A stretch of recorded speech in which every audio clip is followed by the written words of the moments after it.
Saudi আরবের বিশাল সামরিক বহর, যার মধ্যে রয়েছে প্রায় 1 লক্ষ সশস্ত্র সেনা সদস্য, এখন আর ইয়েমেনের হুথিদের দিকে নয়, বরং তাদের কামানের নল ঘুরিয়ে দিয়েছে এককালের ঘনিষ্ঠ মিত্র সংযুক্ত আরব আমিরাতের দিকে। উপগ্রহ থেকে প্রাপ্ত চিত্রে দেখা যাচ্ছে সৌদি আরবের বিশাল সেনাবাহিনী তাদের পূর্ব সীমান্তের দিকে অগ্রসর হচ্ছে। রিয়াদের এই আকস্মিক সমরসজ্জা সংযুক্ত আরব আমিরাতের অস্তিত্বের প্রতি এক বড় হুমকি।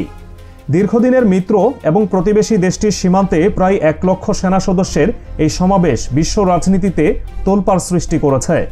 এতদিন যারা ইয়েমেনের মাটি কামড়ে ধরে সম্পদ লুণ্ঠনে ব্যস্ত ছিল, আজ তারা একে অপরের দিকেই বন্দুক তাক করেছে। মোহাম্মদ বিন সালমানের নির্দেশেই সৌদি আরবের এই বিশাল কনভয় দুবাই এবং আবুধাবির দিকে অগ্রসর হওয়ার প্রস্তুতি নিচ্ছে বলে বিভিন্ন সামরিক সূত্র নিশ্চিত করেছে। তেলের ড্রাম আর ক্ষমতার গদি টিকিয়ে রাখার এই দ্বন্দ্বে আরব উপদ্বীপ এখন বারুদের স্তূপের উপর দাঁড়িয়ে আছে।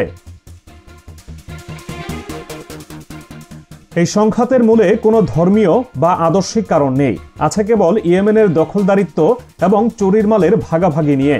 গত কয়েক বছর ধরে সৌদি আরব এবং সংযুক্ত আরব আমিরাত যৌথভাবে ইয়েমেনের উপর আগ্রাসন চালিয়ে আসছিল। তাদের মূল উদ্দেশ্য ছিল ইয়েমেনের হুথি আনসারুল্লাহ আন্দোলন এবং ইরানের প্রভাব খর্ব করা। কিন্তু সত্যিটা হলো, ইরানকে দমানোর নামে এই দুই দেশ মূলত ইয়েমেনের প্রাকৃতিক সম্পদ এবং সমুদ্র বন্দরগুলো নিজেদের কুক্ষিগত করতে চেয়েছিল। তবে এখন সেই লুটের মাল ভাগ করা নিয়েই দুই চোরের মধ্যে শুরু হয়েছে সংঘাত। রিয়াদ মনে করেছিল তারা হবে এই অঞ্চলের একচ্ছত্র অধিপতি, আর আমিরাত থাকবে তাদের অনুগত ছোট ভাই হয়ে। কিন্তু আবুধাবি যে তলে তলে এত বড় ফাঁদ পেতে রেখেছে তা সৌদি রাজপরিবার ঘুণাক্ষরেও টের পায়নি। আজ সেই ফাটল এতটাই বিশাল আকার ধারণ করেছে যে সৌদি ট্যাঙ্কগুলো এখন আমিরাতের বিলাসবহুল শহরগুলোকে লক্ষ্যবস্তু বানাতে প্রস্তুত। ইয়েমেনের দক্ষিণাঞ্চল, বিশেষ করে এডেন বন্দর এবং লোহিত সাগরের নিয়ন্ত্রণ নিয়ে এই বিরোধ এখন চরমে। সৌদি আরব চেয়েছিল পুরো ইয়েমেনকে তাদের পৈতৃক সম্পত্তির মতো ব্যবহার করতে, কিন্তু সংযুক্ত আরব আমিরাত অত্যন্ত চতুরতার সাথে ইয়েমেনের গুরুত্বপূর্ণ দ্বীপ এবং উপকূলীয় এলাকাগুলো নিজেদের দখলে নিয়ে নিয়েছে। আবুধাবি সেখানে তাদের নিজস্ব বেতনভুক্ত মিলিশিয়া বাহিনীকে শক্তিশালী করে তুলেছে। এই বাহিনী সরাসরি আমিরাতের ইশারায় চলে এবং গত 1 সপ্তাহে তারা সৌদি সমর্থিত বাহিনীর উপর একের পর এক ভয়াবহ হামলা চালিয়েছে। আমিরাতের এই বিশ্বাসঘাতকতা সৌদি যুবরাজ মোহাম্মদ বিন সালমানের অহংকারে বড় আঘাত এনেছে। নিজের নাকের ডগায় বসে আমিরাত এভাবে কলকাঠি নাড়বে তা রিয়াদ কোনোভাবেই মেনে নিতে পারছে না। সৌদি আরবের ক্ষোভের আরেকটি বড় কারণ হলো আমিরাতের সামরিক সক্ষমতা বৃদ্ধি এবং চীনের তৈরি আধুনিক অস্ত্রের ব্যবহার। আমিরাত গোপনে ইয়েমেনে বিপুল পরিমাণ অত্যাধুনিক ড্রোন এবং আর্টিলারি মোতায়েন করেছে। সাউদার্ন ট্রানজিশনাল কাউন্সিলের হাতে তুলে দেওয়া হয়েছে চীনের তৈরি laser guided missile system. Saudi সেনাবাহিনীর সংখ্যায় বিশাল হলেও ইয়েমেনের দুর্গম এলাকায় আমিরাতের এই প্রযুক্তিগত ফাঁদে তারা বারবার পর্যুদস্ত হচ্ছে। রিয়াদ প্রশাসন লক্ষ্য করছে যে তাদের নিয়ন্ত্রিত তেলক্ষেত্রগুলো একে একে হাতছাড়া হয়ে যাচ্ছে। যেসব এলাকা থেকে সৌদি আরব তেল চুরি করে বিশ্ববাজারে বিক্রি করার পরিকল্পনা করেছিল, সেই এলাকাগুলো এখন আমিরাতের পতাকার নিচে। এক চোর আরেক চোরের পকেটে হাত দিয়েছে, আর এতেই বেঁধেছে বিপত্তি। সৌদি আরবের অর্থনীতি এমনিতেই নানা সংকটে জর্জরিত, তার উপর এই নতুন ধাক্কা তাদের দিশেহারা করে তুলেছে। পরিস্থিতি আরও জটিল করে তুলেছে ইসরায়েলের উপস্থিতি। সংযুক্ত আরব আমিরাত মুসলিম বিশ্বের সাথে প্রতারণা করে ইসরায়েলের সাথে হাত মিলিয়েছে। আবুধাবি এখন তেল আবিবের হয়ে লোহিত সাগরে দালালি করছে। ইয়েমেনের সকোত্রা দ্বীপটি ভৌগোলিক কারণে অত্যন্ত গুরুত্বপূর্ণ। এই দ্বীপটি এখন কার্যত আমিরাত এবং ইসরায়েলের যৌথ ঘাঁটিতে পরিণত হয়েছে। আমিরাত চায় এই দ্বীপটিকে তাদের পর্যটন এবং সামরিক কেন্দ্র বানাতে, আর ইসরায়েল চায় এখান থেকে পুরো অঞ্চলের উপর নজরদারি চালাতে। সৌদি আরব বুঝতে পারছে যে আমিরাত এবং ইসরায়েলের এই জোট তাদের আঞ্চলিক মোড়লিপনার দিন শেষ করে দেবে। এতদিন সৌদি আরব নিজেকে মুসলিম বিশ্বের নেতা দাবি করলেও তাদের চোখের সামনেই আমিরাত ইসরায়েলকে এই পবিত্র ভূমিতে ডেকে এনেছে। এই সমীকরণটি সৌদি আরবের জন্য অস্তিত্বের সংকট তৈরি করেছে।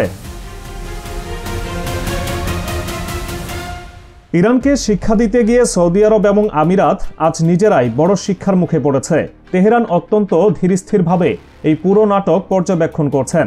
ইরান সবসময় বলে এসেছে যে ইয়েমেনের ভাগ্য ইয়েমেনের জনগণের হাতেই থাকা উচিত, কিন্তু রিয়াদ এবং আবুধাবি গায়ের জোরে ক্ষমতা দখল করতে চেয়েছিল। আজ তাদের সেই গায়ের জোর একে অপরের বিরুদ্ধে ব্যবহৃত হচ্ছে। হুথি আনসারুল্লাহ আন্দোলন, যারা দেশপ্রেমিক এবং ইরানের মিত্র হিসেবে পরিচিত, তারা এই সুযোগে নিজেদের অবস্থান আরও সুসংহত করছে। সৌদি আরব এবং আমিরাতের এই কামড়াকামড়ি প্রমাণ করে যে অন্যায়ের ভিত্তি কখনো মজবুত হয় না। ইয়েমেনের সাধারণ মানুষের অভিশাপ আজ এই দুই লুটবাজ দেশের উপর নেমে এসেছে। রিয়াদ চেয়েছিল সানা দখল করতে, আর আজ তাদের চিন্তা করতে হচ্ছে নিজেদের রিয়াদ এবং জেদ্দা রক্ষা করা নিয়ে। সৌদি আরবের আলটিমেটাম বা চূড়ান্ত সময়সীমাকে সংযুক্ত আরব আমিরাত পাত্তাই দিচ্ছে না। রিয়াদ স্পষ্ট ভাষায় জানিয়েছিল যে আমিরাত যদি তাদের সমর্থিত বাহিনীকে প্রত্যাহার না করে তবে এর পরিণাম হবে ভয়াবহ। কিন্তু মোহাম্মদ বিন জায়েদ তার অবস্থানে অনড়। তিনি জানেন সৌদি আরব এখন দুর্বল এবং তাদের সেনাবাহিনী মনোবল হারিয়েছে। তাই আমিরাত পাল্টা হুমকি দিয়ে তাদের দখল করা এলাকাগুলোতে নিজেদের অবস্থান শক্ত করছে। সৌদি আরবের জন্য এটি এক চরম অপমান। যে দেশকে তারা নিজেদের ছায়াসঙ্গী মনে করত, সেই দেশ আজ তাদের দিকেই চোখ রাঙাচ্ছে। সৌদি আরবের সীমান্তে 1 লক্ষ সেনা সমাবেশের খবর ছড়িয়ে পড়ার সাথে সাথে বিশ্ববাজারে তেলের দামে অস্থিরতা দেখা দিয়েছে। বিনিয়োগকারীরা দুবাই এবং সৌদি আরব থেকে মুখ ফিরিয়ে নিতে শুরু করেছেন। লক্ষণীয় বিষয় হলো, এই যুদ্ধের ফলে সবচেয়ে বড় ক্ষতির মুখে পড়বে এই দুই দেশের অর্থনীতি। দুবাই এবং সৌদি আরবের যে জৌলুস, তা মূলত তেলের টাকা এবং বিদেশি বিনিয়োগের উপর নির্ভরশীল। কিন্তু যুদ্ধ শুরু হলে এই তাসের ঘর ভেঙে পড়তে সময় লাগবে না। সৌদি আরব যদি সত্যি আমিরাতে হামলা চালায়, তবে দুবাইয়ের আকাশচুম্বী ভবনগুলো আর নিরাপদ থাকবে না। অন্যদিকে আমিরাতের কাছেও রয়েছে সৌদি আরবের তেল স্থাপনায় আঘাত করার মতো দূরপাল্লার ক্ষেপণাস্ত্র। দুই পক্ষই জানে যে এই যুদ্ধ তাদের ধ্বংস ডেকে আনবে, কিন্তু ক্ষমতার লোভ এবং অহংকারের কারণে কেউ পিছু হটতে চাইছে না। লুটের মাল এবং ইয়েমেনের সম্পদ কে খাবে, এ নিয়ে দ্বন্দ্ব এখন এমন পর্যায়ে পৌঁছেছে যেখান থেকে ফিরে আসা প্রায় অসম্ভব। ইতিহাস ঘাটলে দেখা যায়, যারা অন্যের সম্পদ লুণ্ঠন করতে যায় তাদের নিজেদের সম্পদও রক্ষা হয় না। ইয়েমেনের মাটির নিচে থাকা তেল, গ্যাস এবং স্বর্ণের খনির উপর এই দুই দেশের লোলুপ দৃষ্টি অনেক দিনের। তারা ভেবেছিল ইয়েমেনকে দুর্বল করে আজীবন শোষণ করবে, কিন্তু তাদের সেই চুরির পরিকল্পনায় ভাগ বসানো নিয়ে এখন নিজেরাই মারামারি করছে। সৌদি আরব মনে করে ইয়েমেন তাদের পেছনের উঠান, তাই এখানে অন্য কারো মাতব্বরি তারা সহ্য করবে না। অন্যদিকে আমিরাত মনে করে তাদের টাকা এবং অস্ত্রের জোরে তারা সৌদি আরবের চেয়েও বেশি ক্ষমতাধর হতে পারে। এই অসুস্থ প্রতিযোগিতা পুরো আরব উপদ্বীপকে এক ভয়াবহ অনিশ্চয়তার দিকে ঠেলে দিয়েছে। সৌদি আরবের বর্তমান শাসক গোষ্ঠী তাদের হঠকারী সিদ্ধান্তের জন্য পরিচিত। ইয়েমেন যুদ্ধ শুরু করার সময় তারা ভেবেছিল কয়েক সপ্তাহের মধ্যেই হুথিদের পরাজিত করবে, কিন্তু সেই যুদ্ধ আজ 8 বছর পেরিয়ে গেছে এবং সৌদি আরব সেখানে পুরোপুরি ব্যর্থ। এখন সেই ব্যর্থতার ঝাল তারা আমিরাতের উপর মেটাতে চাইছে।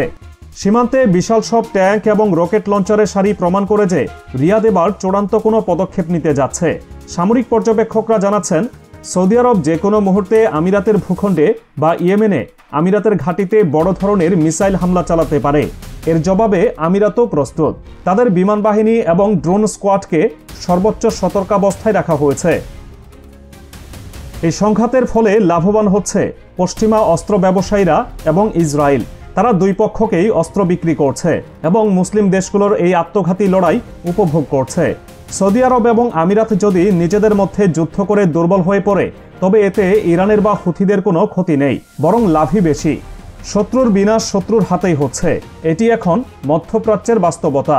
সৌদি আরবের 1 লক্ষ সেনার এই বিশাল বহর যদি সত্যি সীমান্তে আঘাত হানে, তবে তা হবে আধুনিক আরব ইতিহাসের সবচেয়ে বড় গৃহবিবাদ।